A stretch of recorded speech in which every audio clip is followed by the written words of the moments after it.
గంజాయి మొక్క మళ్ళీ వచ్చింది. మాట మీద నిలబడే రకాలైతే కదా, ఏమంటుందో వినండి. చూడండి ఒకసారి విజువల్స్ జాగ్రత్తగా చూడండి. చూడండి, చాలా జాగ్రత్తగా చూడండి, గమనించండి. పోలీసుల మీద రాళ్ళు ఎలా వేస్తున్నారో చూడండి. కింద పోలీసుల కాళ్ళ దగ్గర ఎన్ని రాళ్ళు ఆల్రెడీ పడున్నాయో చూడండి. చేతిలోకి రాళ్ళు తీసుకొని ఆందోళన చేస్తున్న యువత మీద విసిరి విసిరి కొడుతున్న వాళ్ళు పోలీసులు. వాళ్ళ ముఖం కనిపించకుండా మాస్కులు కట్టుకొని మరి కర్చీఫ్లతో ఫేస్ ని కవర్ చేసుకొని మరి ఇట్లా రాళ్ళు వేస్తున్నారు. కర్చీఫ్లు కాదు, ఒక్కో పోలీసు హెల్మెట్ పెట్టుకోవాల్సింది. కనీసం తలలకి దెబ్బలు తగలకుండా ఉండేవాళ్ళు. 50కి పైగా పోలీసులకు గాయాలయ్యాయి. వీడైతే నన్ను ఆపారో రాలేసి కొడతాని రీల్ చేసి మరీ రాయి పట్టుకొని ఆ రీల్ పెట్టాడు. ఇలా పోలీసుల వాహనాలు ధ్వంసం చేస్తున్నారు, ఎగిరెగిరి తంతున్నారు. చూడండి, ఈ అన్ని వీడియోస్లో ఏం చేస్తున్నారో జాగ్రత్తగా చూడండి.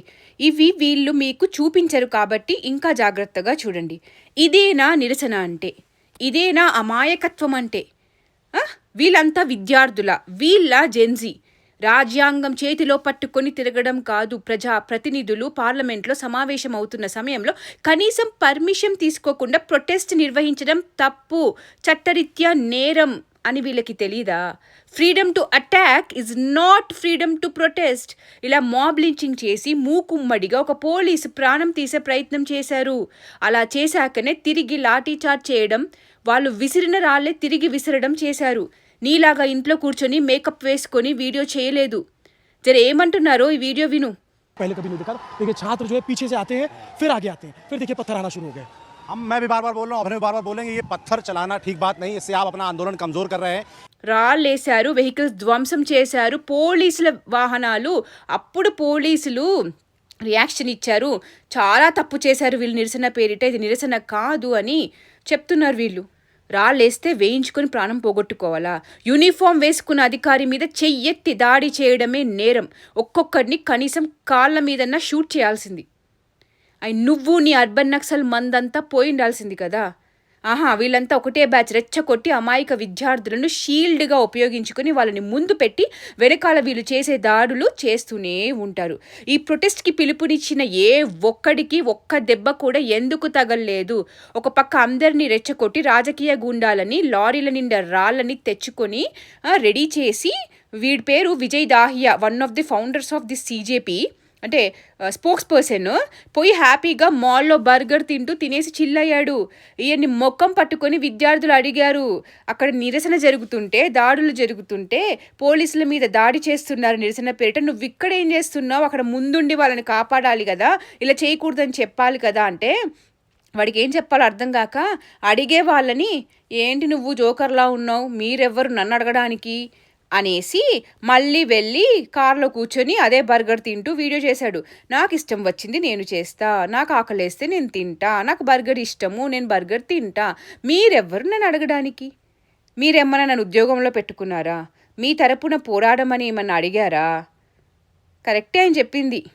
ఈ సమాధానం విన్నాక అక్కడ నిరసనలో పాల్గొన్న వారు ఎవరైనా నిజమైన విద్యార్థులు ఉంటే మీరు ఎంత మూర్ఖంగా మోసపోయారో తెలుసుకోవాలి. ఇవన్నీ ఈ మొక్క కనీసం చూపించదు, చెప్పదు. వీళ్ళందరి ప్రోపగాండా ఒక్కటే, దాడి చేసే వాళ్ళ గురించి చెప్పరు, చూపించరు. ఆ దాడి నుండి తప్పించుకోవడానికి చూపించిన రియాక్షన్నే దాడిగా ప్రొజెక్ట్ చేస్తారు. ప్రజాస్వామ్యం చచ్చిపోయింది అంటారు. వీడేమో డిక్టేటర్షిప్, నేతృత్వం అంటాడు. డిక్టేటర్లు భయపడరు కదా, డిక్టేటర్స్కి భయం వేసింది అంటాడు. మళ్ళీ ఇంకో పక్క ఇలా మంచులో ఆడుతూ వీలాగ్స్ చేసుకొని డబ్బులు దండుకుంటున్నాడు. నిజంగా మోదీ నియంత అయితే ఈ కాక్రోచ్ అమెరికా నుండి రాగానే అరెస్ట్ జరిగేది. నిరసనని జంతర్ మంతర్లో ఉమర్ ఖలీద్ అనే ఉగ్రవాదిని పొగిడిన రోజే లాఠీచార్జ్ జరిగేది. జై శ్రీరామ్ అని ఒక్కొక్కడు ఒక్కో కామెంట్ చేస్తుంటే అరెస్టులు జరిగేవి. భారత్ మాత అంటున్నారు, మరి తండ్రెవర్రా బ్రిటిషోడా అన్నప్పుడే బుల్లెట్లు దిగేవి. మోదీ నియంత అయ్యుంటే బాగుండేది. నిజంగా వీళ్ళంతా నోటితో విసర్జించేవాళ్ళు కాదు, 20 రోజులుగా డ్రామా చేసేవాళ్ళు కాదు. కాకపోతే మీ అసలు ఉద్దేశం, మీ అసలు స్వరూపాలు, మీ కుట్రని, నీట్ ఎగ్జామ్ పేరిట మీరు చేస్తున్న వ్యాఖ్యలను, రాజకీయాలను, మీ తుకుడే వ్యవహారాలు ప్రజలు, విద్యార్థులు, ముఖ్యంగా జెన్జీ చూసి తెలుసుకోవాలని ఇలా చేసుంటారు. నిజమైన జెన్జీ ప్రభుత్వం వైపు ఉంది. జస్ట్ విద్యార్థుల ఇష్యూని తీసుకున్నట్టు నటించి వాళ్ళ రాజకీయ కుట్రలను, టూల్ కిట్లను యాక్టివేట్ చేశారు. పార్లమెంట్ మీద దాడి చేసిన ఉగ్రవాదులకి ఈ కాక్రోచ్ జనతా పార్టీ బొద్దింకలకి ఏమాత్రం తేడా లేనేలేదు. వీళ్ళు ఆన్ గ్రౌండ్ రచ్చ చేస్తారు. ఈ బ్యాచ్ అంతా సోషల్ మీడియాలో కూర్చొని వైట్ వాష్ చేసి ఒక సైడ్ వీడియోసే చూపిస్తారు.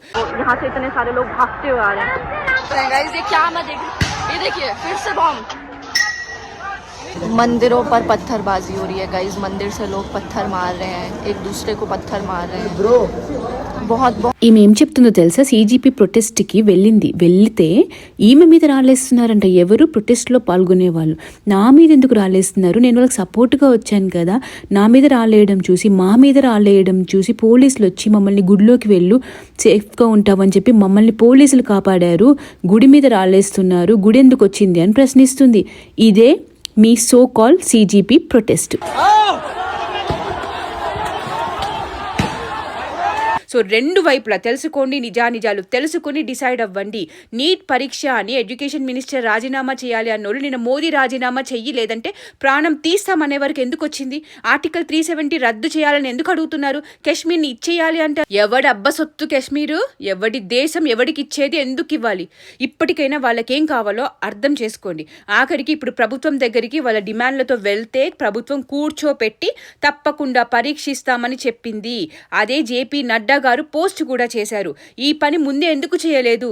లేదు, బలాన్ని చూపించుకోవాలి, జెన్జీని వాడుకోవాలి, ఏం చేయగలం చూడండి, మిమ్మల్ని మీ ప్రభుత్వాన్ని ఎలా దించగలమో చూడండి అనుకున్నారు. నేపాల్, శ్రీలంక లాగా చేద్దాం అనుకున్నారు.